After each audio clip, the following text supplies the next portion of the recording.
자, 시인은 지난번에 본시를 통하여 내가 눈을 들어 주께 향하나이다 라고 그렇게 기도합니다. 근데 이제 2절에 보시면 자, 좀 다소 뜬금없는 말씀이기도 한데요.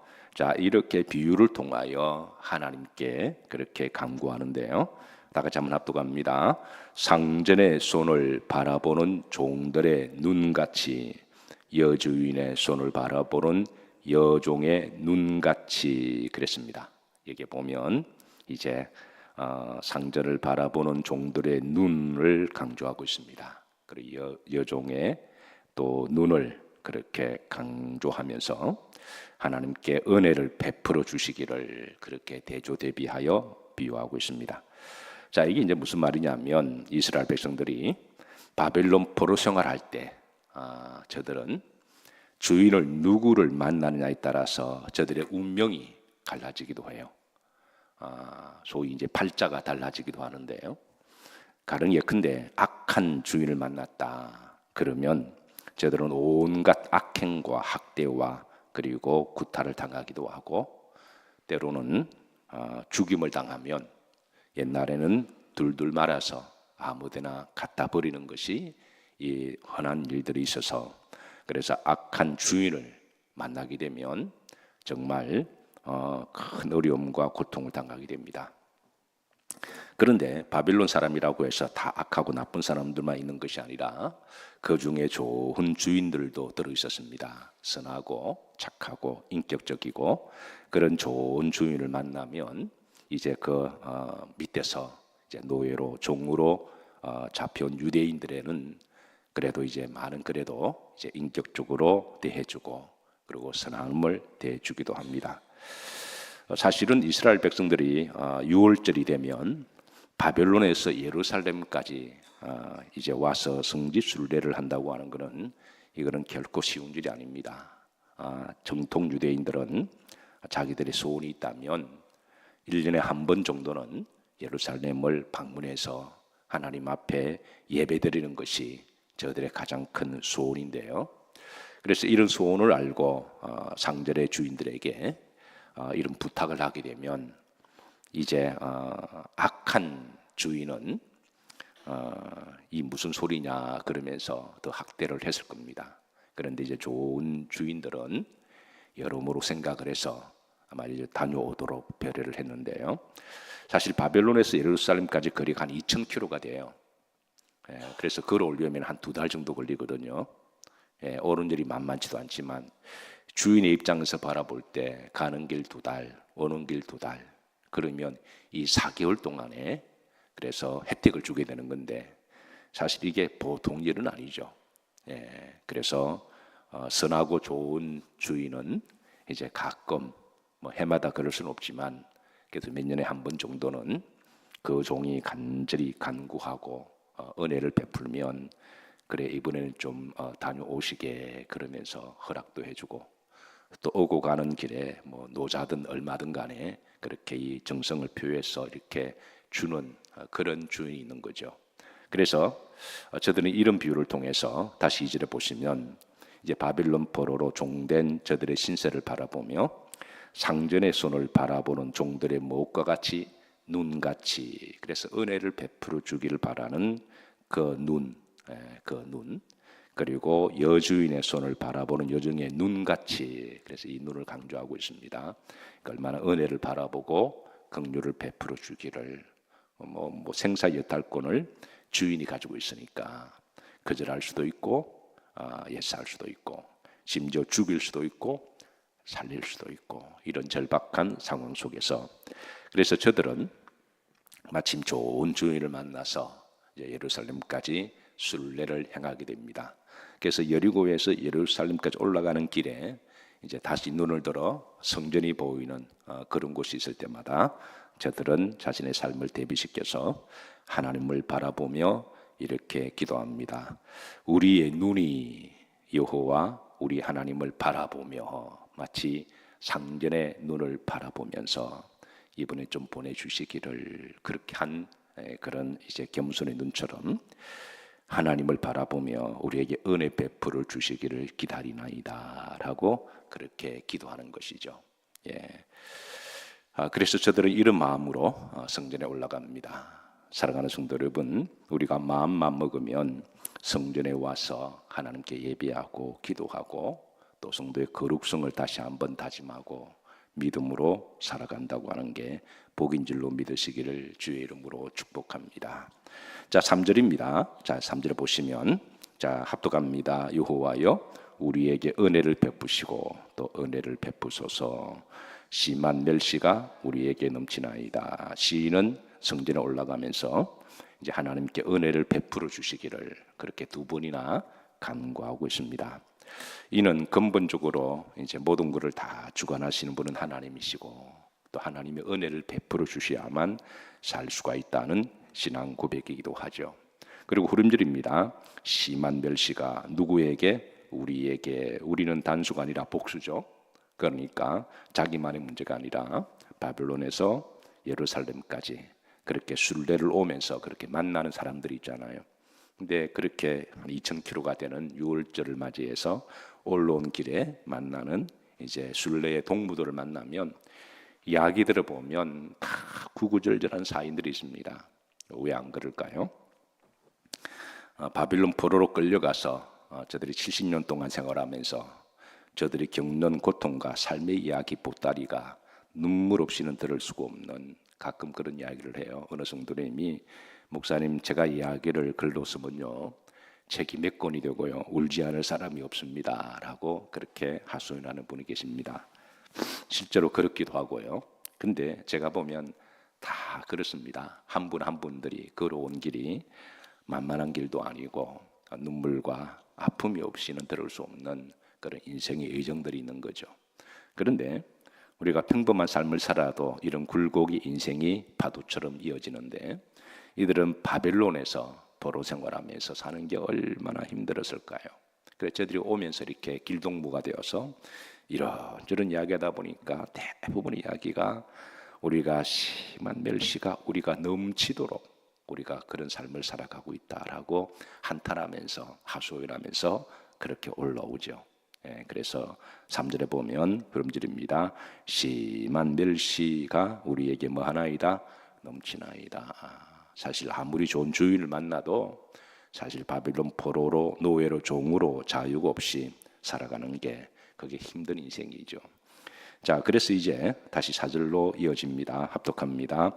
안일한 자의 조소와 교만한 자의 멸시가 우리 영혼에 넘치나이다.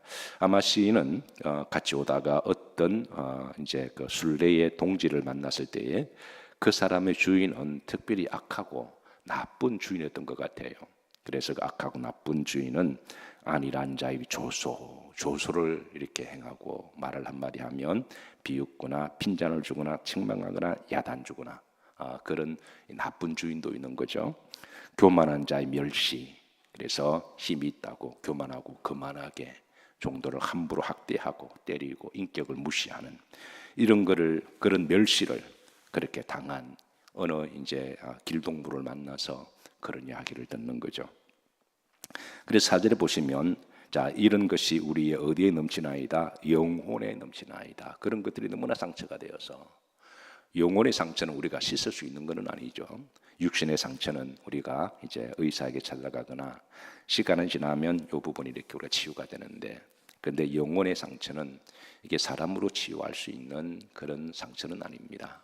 그래서 그건 오직 하나님이 치유해 주셔야 되는, 지금 시인의 환경은 영혼까지 깊은 상처를 당해서 이런 고통 중에 있음을, 그런 아픔을 안고, 그래서 성전에 올라가면서 하나님께 하나님이여 우리가 눈을 들어 주를 바라봅니다. 우리에게 은혜를 베푸소서.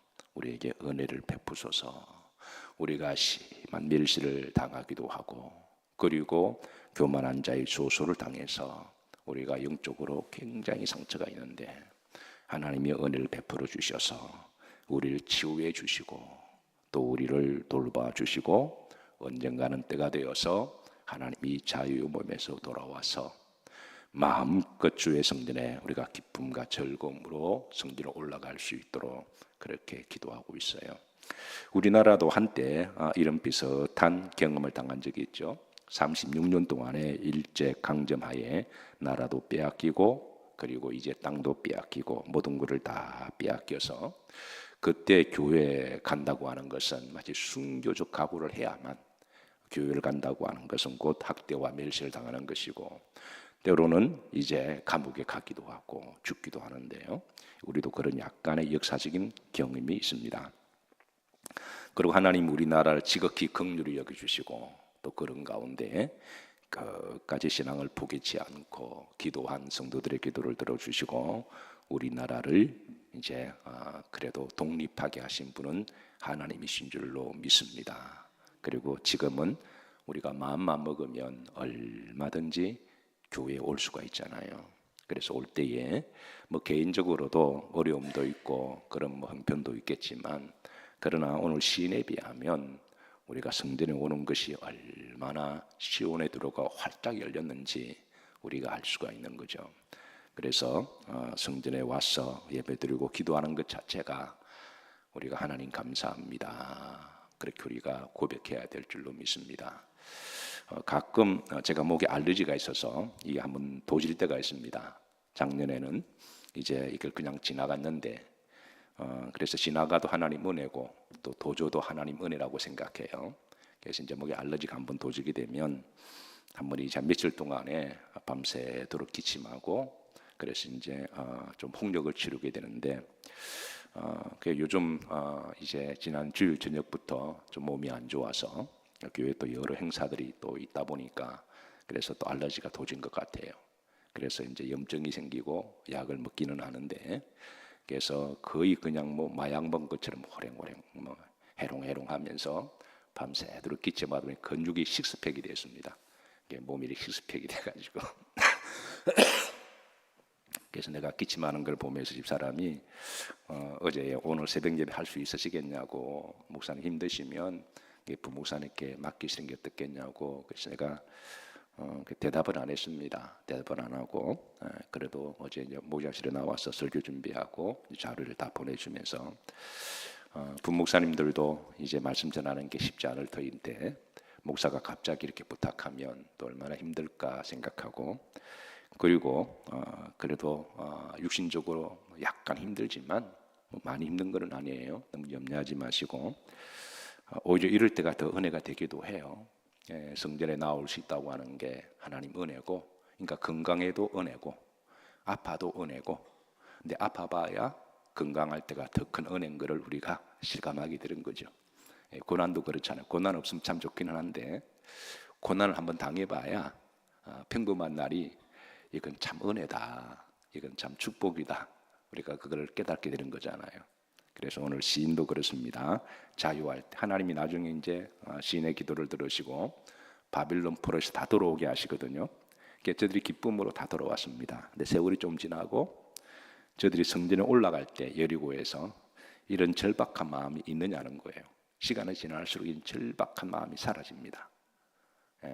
하나님께 예배드리고 기도하는 그 자손들은 그 당연하게 생각하고요. 자유가 그래서 성전에서 예배드리는 게 그거 그냥 뭐 아무것도 아닌 것처럼 생각하고 있지만 원래는 그렇지 않습니다. 저희들이 바빌론 포로로 있을 때에 성전에 와서 예배드리는 것이 마치 날마다 상전의 눈을 쳐다보며 은혜를 구하는 것처럼 요정의 눈을 쳐다보며 은혜를 구하는 것처럼 우리가 나의 생사 예탈권을 쥐고 있는 어떤 힘 있는 사람에게 우리가 도움을 구할 때 그 눈은 얼마나 은혜의 눈일까요?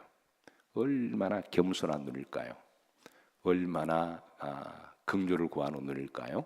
그래서 시인은 바빌론의 노예 종생활하면서 주인들에게 그렇게 바라보는 눈을 하나님을 바라보며 하나님 앞에 은혜 주시기를 하나님이여 은혜 주시기를 그렇게 기도했고 하나님은 그 기도를 들으시고 그래서 은혜를 주셨고 우리 힘을 주시고 위로하시고 새 먹게 하셔서 저들은 6월절에 하는 예배를 잘 드리고 힘을 얻고 또 한 2개월 동안에 또 걸어서 바벨론까지 가는 거예요.